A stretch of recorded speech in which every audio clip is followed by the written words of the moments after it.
मतलब इतना बड़ा आतंकवादी का हमला हुआ, उन्हें कुछ पता ही नहीं है। इधर पूरी नीचे पूरे आर्मी का बेस है, उन्हें पता ही नहीं है, मतलब कुछ भी है। मतलब चाहता हूँ कि पहलगाम के ऊपर आर्मी रखो, 2-3 रखो पर रखो। ওখানে কোনো পুলিশ সিকিউরিটি কেউ ছিল না, ওখানে কোনো পুলিশ সিকিউরিটি কেউ ছিল না, ওখানে কোনো পুলিশ সিকিউরিটি কেউ ছিল না। কাশ্মীরের পেহেলগাঁওয়ে পাক জঙ্গিদের হত্যালীলা কোনোভাবেই নিরাপত্তায় গাফিলতি ছাড়া সম্ভব নয়। এই সংশয় দূর করল কেন্দ্র নিজেই। বৃহস্পতিবার সর্বদলীয় বৈঠকে সবিস্তারে আলোচনা হয় পেহেলগাঁওয়ে পরিস্থিতি নিয়ে। ছিলেন অমিত শাহ, রাজনাথ সিং, কিরেন রিজিজু সহ একাধিক কেন্দ্রীয় মন্ত্রীরা, কিন্তু ছিলেন না প্রধানমন্ত্রী নরেন্দ্র মোদী। এ নিয়ে কংগ্রেস শুরুতে দাবি তুললেও বৈঠকে যোগ দিয়েছিলেন রাহুল গান্ধী ও মল্লিকার্জুন খার্গে। তৃণমূলের তরফে ছিলেন সুদীপ বন্দ্যোপাধ্যায়। এছাড়াও সপা, ডিএমকে, আরজেডি সহ একাধিক দলের সাংসদ প্রতিনিধিরা সেখানে উপস্থিত ছিলেন। সেখানে ঠিক হয় हम सब साथ है। देश को एकजुट और एक आवाज में खड़ा रह करके बोलना चाहिए और आतंकवाद के खिलाफ में एकजुट होकर के भारत को लड़ाई लड़ना चाहिए, ये सबने माना है। The idea behind what has happened is to divide society, is to make brother fight brother. And it is very important that every single Indian stands united, stands together, so that we can defeat what the terrorists were trying to do. কিন্তু বৈঠক শেষে গাফিলতির স্বীকারোক্তি কেন্দ্রীয় মন্ত্রী কিরেন রিজিজুর।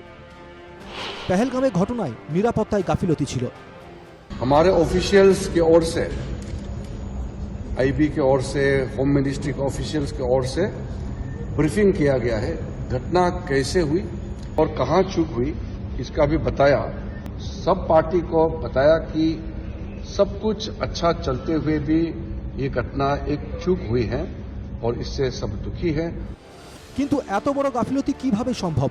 সরকারের তরফে জানানো হয়, প্রতি বছর জুন মাসে অমরনাথ যাত্রা শুরু হওয়ার সময় পেহেলগাঁও রুট পর্যটকদের জন্য খোলা হয়। এবার স্থানীয় পর্যটন সংস্থাগুলি প্রশাসনকে না জানিয়ে 20 এপ্রিল থেকে বুকিং নিতে শুরু করে। এতে প্রশাসন নিরাপত্তা বাহিনী মোতায়েনের সুযোগ পায়নি। তারপরও প্রশ্ন, এমন একটি বিপদসংকুল ও পাক ঘেঁষা এলাকায় কেন কেন্দ্রের ন্যূনতম নজরদারি ছিল না? জঙ্গিদের যদি এটা পরিকল্পিত হামলা হয়, তাহলে কেন সেই পরিকল্পনার বিন্দুমাত্র টের পেল না গোয়েন্দারা? আমার মনে হয় যে যাদের যে কনসায় দায়িত্ব দেওয়া হয়েছে, সেই দায়িত্ব যদি তারা পালন করতে না পারেন, তাহলে তাদের বোধহয় সেই পদে বসে থাকার কোনো কারণ নেই, কিংবা তাদের বসতে দেওয়া হবে না।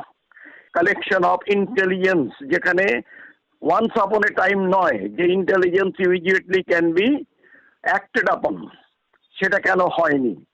আজকে যে ঘটনাটা ঘটলো, সেখানে কাশ্মীরের ইকোনমি মুখ থুবড়ে পড়বে। শুধু পেহেলগাঁও নয়, সাম্প্রতিক অতীতে বেশ কিছু ঘটনায় গোয়েন্দা ব্যর্থতা নিয়েও প্রশ্ন উঠেছে। হাসিনা উৎখাতে বাংলাদেশে পালাবদল কেন টের পায়নি? আমেরিকা ও কানাডায় খালিস্তানপন্থী উগ্রবাদী হত্যায় ভারতের গুপ্তচর সংস্থার নাম জড়ানোয় অস্বস্তি। কেন সীমান্তে অত্যাধুনিক প্রযুক্তি থার্মাল ইমেজিং পরিকাঠামো নেই? আধা সামরিক বাহিনী ও আইপিএস ক্যাডার থেকে গুপ্তচর সংস্থায় চুক্তিভিত্তিক নিয়োগেই কি ধাক্কা খাচ্ছে গোয়েন্দাগিরি? ব্যুরো রিপোর্ট, এনকেটিভি বাংলা।